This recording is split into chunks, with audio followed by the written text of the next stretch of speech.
गौरी सकाळी लवकर झोपेतून उठली व वॉशरूममध्ये जाऊन फ्रेश झाली व सर्वांसाठी नाश्ता बनवण्यासाठी किचनमध्ये जातच होती की तिच्या सासूबाईंनी पुन्हा तिला आवाज दिला.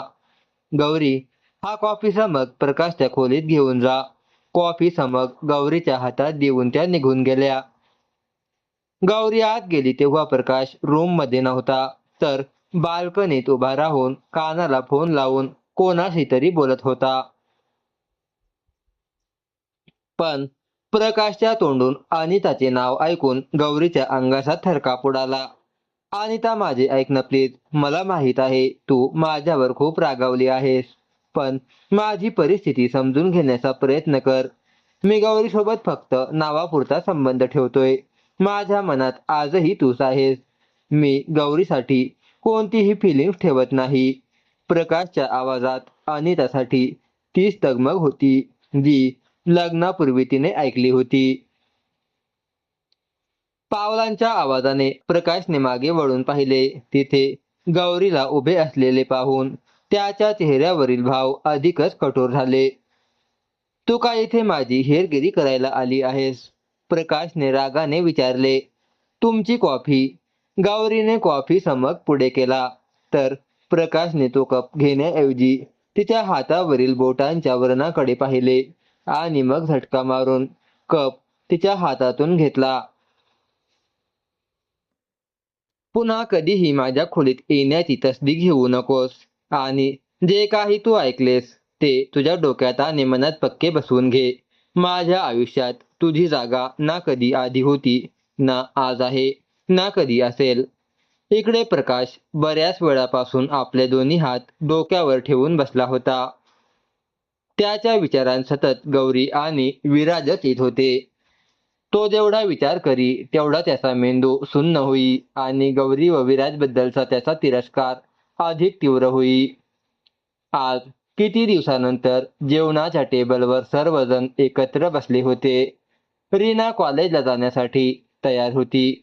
भाऊ, तुम्ही फ्री असाल तर मला कॉलेजमध्ये सोडाल का? 5 मिनिटात निघू शकतोस तर चल.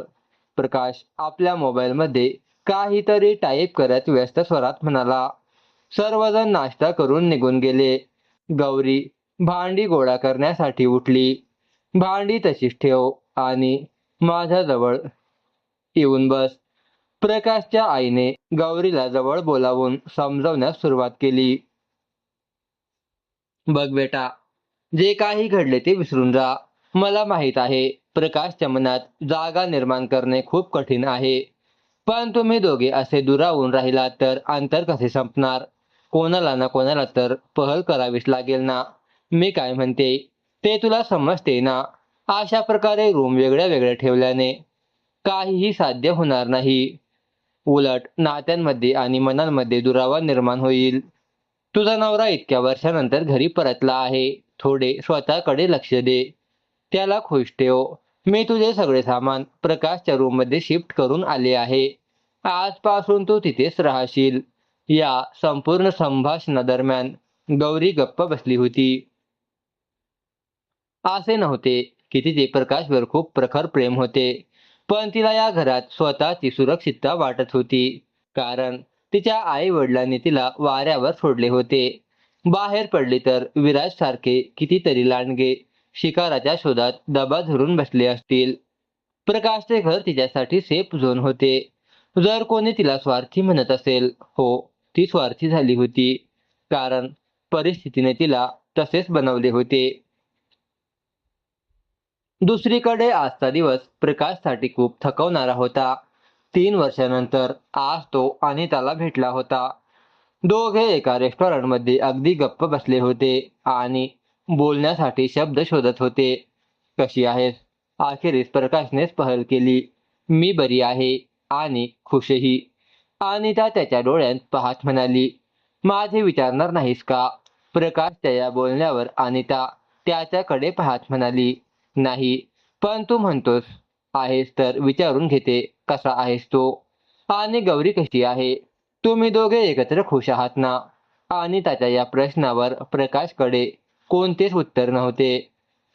मला ठाऊक नाही, मी तिच्याकडे लक्ष दिले नाही. पण मी तिच्यासोबत अजिबात खुश नाही. मग सोडून दे तिला. अनिताच्या या प्रश्नावर प्रकाश विव्हळला. नाही, मी तिला सोडणार नाही. प्रकाशचे तत्पर उत्तर ऐकून अनिता मंद हसली.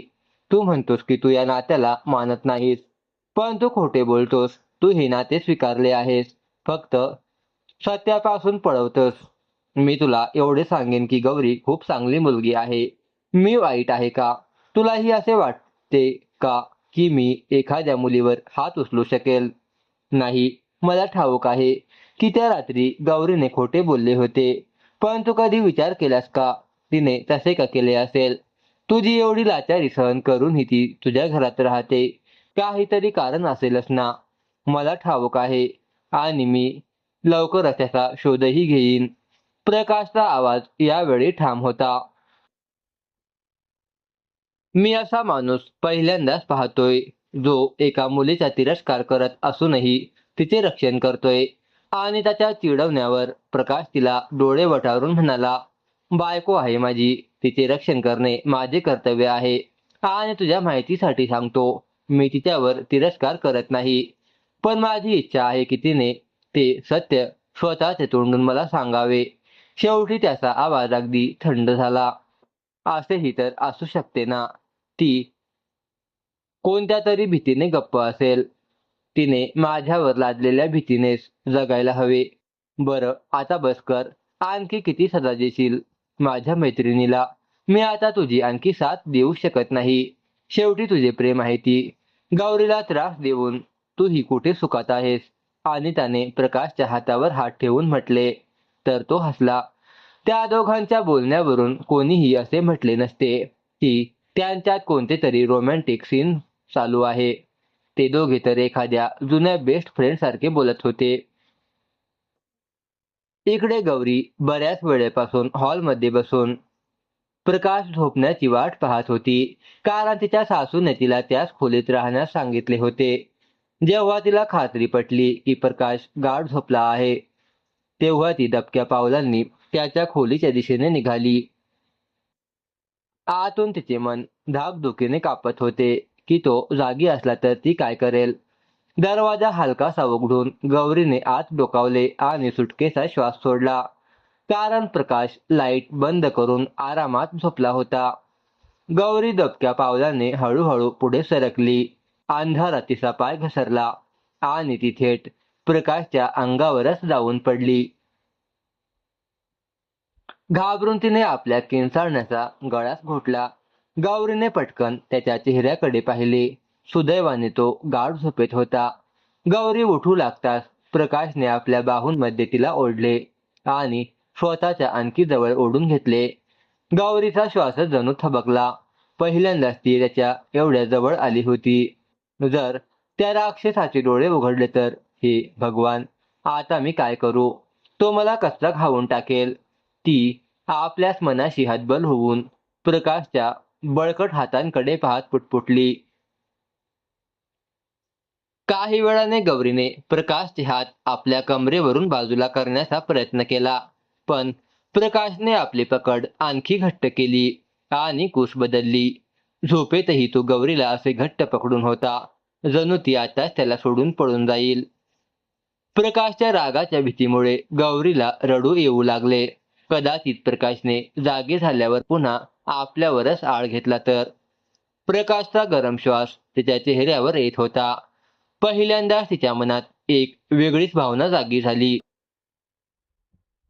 तिचे मन झाले की त्याच्या त्या देखण्या चेहऱ्याला हाताने स्पर्श करून पाहावे. पण स्वतःच्या या विचारावर स्वतःलाच दोष देत ती केव्हा गाढ झोपेत गेली हे तिलाच कळले नाही. प्रकाश, जो मगापासून आपल्या भावनांवर ताबा ठेवून होता, त्याने गौरीचे संत श्वास ऐकून आपले डोळे उघडले आणि नजर तिच्या चेहऱ्यावर रोखली. ती तर गाढ झोपली होती, पण प्रकाशला आता झोप कशी येणार? गौरी जेव्हा त्याच्या अंगावर पडली होती, तेव्हाच प्रकाशचे डोळे उघडले होते. पण तो झोपल्याचे नाटक करत होता आणि आता मोकळ्या मनाने तिच्या चेहऱ्यावरील प्रत्येक नक्षी आपल्या तीव्र नजरेने टिपत होता. आणि पुढील कित्येक दिवस असेच चालत राहिले. गौरी तो झोपल्यानंतर खोलीत येत असे आणि तो जागी होण्यापूर्वीच बाहेर पडत असे. रात्रीचे 2 वाजले होते, पण ती अजून आली नव्हती. प्रकाश दररोज जागी राहून तिची वाट पाहत असे. जेव्हापासून ती खोलीत येऊ लागली होती, तेव्हापासून प्रकाश ही लवकर झोपण्याचे नाटक करू लागला होता. पण आज गौरी आली नव्हती. प्रकाशच्या मनात अस्वस्थता निर्माण झाली, म्हणून तो उठून बाहेर तिला शोधण्यासाठी निघाला. गौरी त्याच्याच खोलीत झोपण्यासाठी येत असतानाच कॉरिडॉरमध्ये कोणीतरी तिच्या तोंडावर हात ठेवला आणि तिला ओढत एका खोलीत नेऊन दरवाजा बंद करून कडी लावली. गौरी त्याच्या बाहूंमध्ये स्वतःला सोडवण्यासाठी धडपडू लागली. तेव्हाच त्याच्या कानाजवळ कुसकुसत आवाज आला, "शांत रहा. मी तुझ्यासाठी एक सरप्राईज घेऊन आलोय. आणि तुला नक्कीच आवडणार नाही की हे सरप्राईज आज संपूर्ण घराला कळावे. त्यामुळे अजिबात आवाज काढायचा नाही." तो विराज होता. हे समजताच गौरीने रागारागात त्याच्या हाताचा अंगठा घट्ट दाताखाली दाबून धरला आणि दरवाजाच्या दिशेने धाव घेतली. विराजने तिला पकडण्याचा प्रयत्न केला, तर गौरीने आपल्या पायाने त्याच्या दोन्ही पायांच्या मधोमध जोरदार लाथ मारली. त्यामुळे विराजच्या तोंडातून एक तीव्र वेदनेची किंचाळी संपूर्ण खोलीत दुमदुमली. विराज एका हिंस्त्र पशुसारखा संतापला आणि त्याने गौरीचे केस मुठीत आवळून तिला स्वतःच्या जवळ ओढले. तेवढ्यात दरवाजा धाडकन उघडा झाला. समोर प्रकाशला उभे असलेले पाहताच विराजने पटकन गौरीला मागे ढकलले आणि अगदी साधा भोळा चेहरा करून म्हणाला, "भाऊ, बरे झाले तुम्ही आलात. नाहीतर गौरी तर माझ्यावर खोटा आरोपच लावली असती. बघा, ही माझ्या जवळ येण्यासाठी मला सिड्यूस करत होती. मी तिला मनाई केली, तर ही मला ब्लॅकमेल करू लागली." प्रकाश दरवाजात उभा राहून रक्ताळलेल्या डोळ्यांनी विराजकडे पाहत होता. "नाही प्रकाश, मी काहीच केले नाही.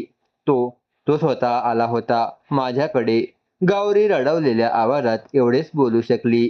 तिला खात्री होती की प्रकाश नेहमीप्रमाणे तिची चूक काढणार. "दादा बघा, मी सोबत पुरावाही घेऊन आलो आहे." विराजने हातातील ते पत्र प्रकाश पुढे केले. प्रकाशने ते पत्र विराजच्या हातातून झटकन हिसकावून घेतले. जसजसा तो ते पत्र वाचत गेला, तसतसे त्याच्या चेहऱ्यावरील भाव अधिकाधिक कठोर होत गेले. कारण त्या पत्रात गौरीच्याच हस्ताक्षरात प्रेमाची कबुली आणि प्रकाशला वाटेतून बाजूला करण्याचा कट रचलेला होता. "प्रकाश, मी कोणतेही पत्र लिहिलेले नाही आणि ना विराजला इथे बोलावले आहे. मी त्याला ब्लॅकमेल करत नव्हते. उलट तोच मला ब्लॅकमेल करत होता." गौरी प्रकाशकडे पाहत स्वतःची बाजू मांडताना त्याचे पाय धरू लागली. हे पाहून प्रकाशने दुःखाने डोळे मिटून घेतले आणि हातांच्या मुठी इतक्या जोरात आवळल्या की त्याच्या बोटांची हाडेही कडकडली. "विराज तुला कधीपासून ब्लॅकमेल करतोय सांग?" "मी कॉलेजमध्ये शिकत होते, तेव्हापासूनच विराज माझ्या मागे लागला होता." प्रकाशच्या डरकाळीवर गौरी अडखळत बोलली, "जेव्हा विराज तुझ्यासोबत हे सगळे करत होता, तेव्हा तू मला का नाही सांगितलेस? का लपवून ठेवलेस की विराज तुला ब्लॅकमेल करतोय?" प्रकाश गौरीला आपल्या पायाजवळून उठवून तिच्यावर संतापू लागला, "मी असे काहीच केले नाही." "एक मिनिट विराज, माझे बोलणे अजून संपलेले नाही." प्रकाशने एक हात वर करून विराजला मध्येच गप्प केले. "एक व्यक्ती मध्यरात्री माझ्या घरात घुसून माझ्या पत्नीवर जबरदस्ती करण्याचा प्रयत्न करते आणि माझी पत्नी मला हाक मारण्याऐवजी त्याच्या दयेवर माझ्यासमोर लाचार उभी राहते. असा विचार मी स्वप्नातही केला नव्हता. तुला हवे होते की तू त्याचा हात मोडून काढायला हवा होतास किंवा सर्वांसमोर त्याचे बिंग फोडायला हवे होते. पण नाही, तू असे काहीच केले नाहीस. कारण तुझा माझ्यापेक्षा याच्यावरच जास्त विश्वास होता." परिस्थिती हाताबाहेर जात असल्याचे पाहून विराज तिथून सटकण्याचा प्रयत्न करू लागला होता. तेवढ्यात प्रकाशने मागून त्याची मान पकडून त्याला आपल्या तावडीत घेतले. माझे बोलणे अजून संपलेले नाही विराज. मग तू इथून कसा काय जाऊ शकतोस? दादा, मी तुम्हा दोघांच्या मध्ये काय करणार? गौरीबद्दलचा निर्णय तर तुम्हालाच घ्यावा लागेल. विराजने चेहऱ्यावर अत्यंत केविलवाणे भाव आणले. निर्णय तर आज होऊनच राहील, आणि तोही सर्वांसमोर. आणि तुला या पत्राचे रहस्यही उघडे करावे लागेल ना, की गौरी तुला कशी ब्लॅकमेल करत होती. चल, सांग सगळ्यांना. काहीच वेळात प्रकाशच्या घरात संपूर्ण कुटुंबातील सर्वजण गोळा झाले.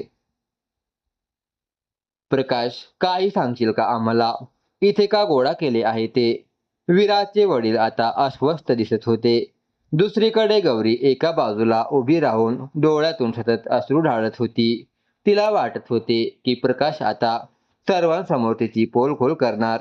त्याच वेळी विराजच्या चेहऱ्यावर विजय आधीच विजयचे कुत्सित हास्य उमटले होते. त्याला वाटत होते की त्याचे ते बनावट पात्र कामी आले आहे. कारण एवढ्या सगळ्यानंतर प्रकाश नक्कीच गौरीला सोडून देणार. म्हणूनच तर त्याने सर्व कुटुंबियांना एकत्र केले आहे. आणि गौरीला सर्वांच्या नजरेत पाडून तो स्वतः सर्व आरोपातून मुक्त होईल. मोठे काका, मला तुम्हा सर्वांशी एक अतिशय महत्त्वाची गोष्ट बोलायची आहे. खरे तर हे काम मी खूप आधीच करायला हवे होते. पण मी कोणाकडून तरी स्वतःहून सत्य समोर येण्याची वाट पाहत होतो. आता माझी ती प्रतीक्षा केवळ प्रतीक्षाच राहिली आहे. प्रकाशने गौरीकडे पाहत म्हटले. तेव्हा गौरीच्या रडण्याचा आवाज आणखी वाढला. प्रकाश, अशी कोणती गोष्ट आहे? लवकर सांग. माझ्या छातीत धडधड वाढू लागली आहे. प्रकाशची आई घाबरलेली आणि चिंतेत दिसत होती. तेव्हा प्रकाशने आजपासून ते 3 वर्षापूर्वीचे गोळा केलेले सर्व पुरावे आणि संपूर्ण सत्य सर्वांसमोर मांडले. मी असे काहीच कधीच करू शकत नाही बाबा. हे सर्व खोटे आहे. हा स्वतःला वाचवण्यासाठी मला गोवतो आहे. जर असे काही असते तर त्या दिवशी गौरीने माझे नाव घेतले असते ना? प्रकाशदादांचे का घेतले असते? माझ्याकडे पुरावा आहे. विराज असे म्हणत प्रकाशने खिशातून एक पेन ड्राईव्ह काढला आणि तो लॅपटॉपला जोडला.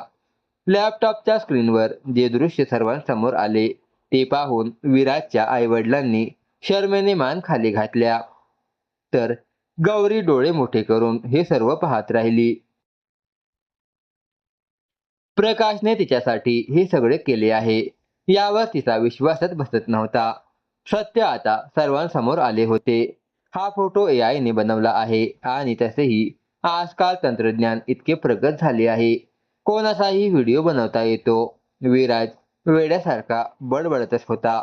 तितक्यात त्याच्या गालावर एक सणसणीत चपराक बसली. बाबा, तुम्ही? विराज अविश्वासाने गालावर हात ठेवून त्यांच्याकडे पाहत राहिला. ही चपराक मी तुला खूप आधीच मारायला हवी होती. जेव्हा पहिल्यांदा तुझ्याबद्दल तक्रार आली होती. तुझ्या या नीच कृत्याला कुठेतरी आम्हीही जबाबदार आहोत. पण तू स्वतःच्याच घरात स्वतःच्या वहिनीवर अशी वाईट नजर ठेवून बसशील असा विचार कोणीच केला नव्हता. मला तुला माझा मुलगा म्हणून घेण्याचीही किळस वाटते. त्यानंतर विराजचे आई वडील गौरीजवळ आले आणि त्यांनी तिच्या समोर हात जोडले. मला माफ कर बेटा. माझ्या मुलामुळे तुला खूप त्रास सहन करावा लागला. प्लीज काका, तुम्ही माझी माफी मागू नका. तुम्ही काहीच केलेले नाही आणि गुन्हा तर मी सुद्धा केला होता. प्रकाशसारख्या चांगल्या आणि निष्पाप माणसावर इतका मोठा खोटा आरोप लावून गौरी हुंदके देत रडत होती. प्रकाशवर लागलेले सर्व डाग आज धुतले गेले होते आणि ते डाग लावणारी दुसरी कोणी नसून त्याची स्वतःची प्रेमच होती. प्रेमावर कधी कोणी वाईट नजर टाकू शकते का? प्रेम तर अत्यंत पवित्र असते.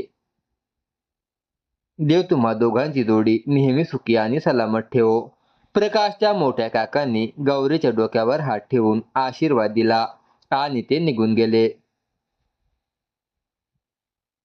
त्यानंतर एक एक करून सर्व नातेवाईक तिथून निघून गेले आता घरात फक्त प्रकाशचे कुटुंबीच उरले होते. प्रकाश, मला माफ करा. प्लीज, मी सुद्धा तुमची गुन्हेगार आहे. गौरीच्या आवाजाने प्रकाशच्या डोळ्यांतून 2 अश्रू ओघळून गालावर आले, जे त्याने कोणाच्या नजरेस पडण्यापूर्वीच पुसून टाकले. प्रकाश, तुम्ही माझ्यासाठी इतके सगळे केले. गौरीने प्रकाशचा हात पकडून डोळ्यांत एक आशा घेऊन विचारले. जरी तुम्ही माझा इतका तिरस्कार करता आणि तो करायलाही हवा, फक्त तुझा तिरस्कार तर मी कधी करू शकलो नाही. प्रकाशने मनातल्या मनात म्हटले, माझ्यामुळे अनिता तुमच्यापासून दूर गेली. तुला कोणी सांगितले की मी अनितावर प्रेम करतो? दादा, तुम्ही खोटे बोलत आहात. आम्हा सर्वांना ठाऊक आहे की तुम्ही अनितावर किती प्रेम करत होतात. प्रकाशच्या अशा बोलण्यावर रीनाने आश्चर्यचकित होऊन विचारले. प्रकाश रीनाला काही उत्तर देणार त्याआधीच गौरी रडत रडत प्रकाशच्या गळ्यात पडली. या अचानक झालेल्या मिठीने प्रकाश क्षणभर स्तब्ध झाला. गौरी सर्वांसमोर त्याला मिठी मारेल अशी त्याला अजिबात अपेक्षा नव्हती. कित्येक वर्षानंतर जणू त्याच्या हृदयाला शांतता लाभली होती. तुम्ही खूप चांगले आहात प्रकाश. प्लीज, मला माफ करा. प्रकाश, मी तुमच्या लायकीची नाही. मी तुम्हाला सोडून निघून जाईल आणि तुम्ही अनिताशी लग्न करून घ्या. खरंच मला अजिबात अपेक्षा नव्हती की तुम्ही माझ्यासाठी इतके सगळे कराल. गौरी रडत एका श्वासात सर्व काही बोलून गेली. तिचे बोलणे ऐकून प्रकाशही गोंधळात पडला होता. शांत, एकदम शांत राहा आणि आधी तुझे अश्रू पुस. तुला रडण्याशिवाय दुसरे काही येतं का? आणि तू सतत मला सोडून जाण्याची भाषा का करतेस? तुला असे वाटते का की मी तुला जाऊ देईन?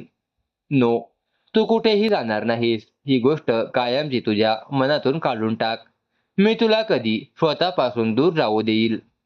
आता तर सर्व काही ठीक झाले आहे ना? सर्वांना सत्यही कळाले आहे. आणि जर मी नाही गेले तर? अनिता, अनिता माझी कोणीच लागत नाही. ना आधी लागायची, ना आता. ती फक्त माझी एक चांगली मैत्रीण आहे. माझे प्रेम नाही. मैत्रीण? मग ते सर्व काय होते? गौरीने हळूच मान वर करून त्याच्याकडे पाहत विचारले. आधी तू रडणे बंद कर. नाही रडत मी. गौरी हुंदका रोखत त्याच्यापासून किंचित बाजूला झाली. तिच्या या निरागस अदाकारीवर प्रकाशच्या ओठांवर एक स्मित हास्य उमटले. गौरी, स्वतःमध्ये हिंमत आण. असे कोणापुढेही हतबल व्हायचे नसते. पहिल्याच वेळी विराजने तुझ्या दिशेने हात पुढे केला तेव्हाच तू त्याचे हात तोडायला हवे होते. मग आज ही वेळ आलीच नसती. पण तुम्ही तर माझा तिरस्कार करताना.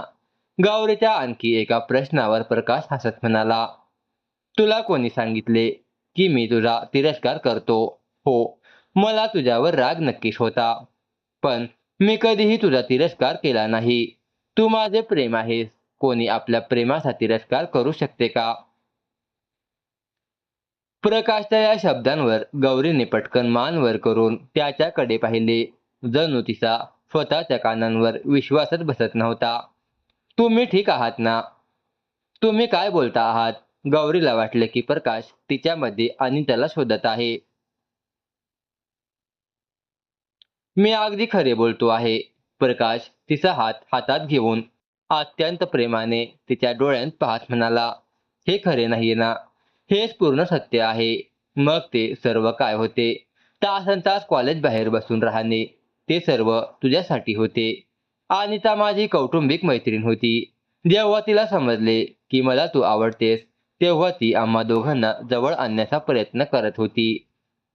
मी तिला नाही तर तुला पाहण्यासाठी तिथे जात असे. माझ्यासाठीच तिने तुला त्या पार्टीची जबरदस्तीने आणले होते.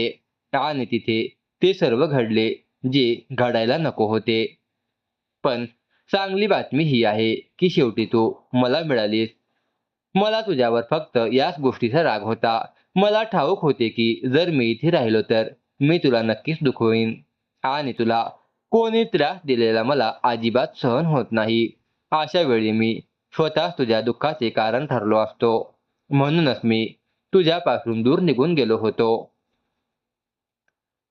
पण जेव्हा मी तुला आणि विराजला एकत्र पाहायचो तेव्हा माझ्या मनातील राग पुन्हा लाव्हा बनून उफाळून यायचा आणि त्याची शिकार तू व्हायचीस. तू एकदा फक्त मला सत्य सांगून पाहायला हवे होतेस. विश्वास ठेव, मी विराजचा दिवस घेतला असता. ओ माय गॉड प्रकाश, हे सर्व खरे आहे. गौरीच्या या भाबड्या प्रश्नावर प्रकाश खळखळून हसला. हो माझ्या प्रिये, हेच खरे आहे. आणि या सत्यासोबत तुला माझ्या आयुष्यात सामील व्हावे लागेल. सर्व कडवटपणा विसरून, सर्व संकटांना मागे सोडून फक्त मी आणि तू. प्रकाशने हात पुढे करून गौरीची साथ मागितली आणि गौरी इतकीही वेडी नव्हती की एवढ्या देखण्या आणि प्रेमळ व्यक्तीला नकार देईल. आज पुन्हा गौरी आणि प्रकाश एक झाले व त्यांचा प्रेमळ संसार सुरू झाला. तर मैत्रिणींनो आणि मित्रांनो, तुम्हाला ही गौरीची छोटीशी कथा कशी वाटली? कमेंट बॉक्समध्ये नक्की कळवा. आणि अशाच नवनवीन कथा दररोज न चुकता ऐकण्याकरिता सर्वांनी चॅनलला सबस्क्राईब करून ठेवा. धन्यवाद.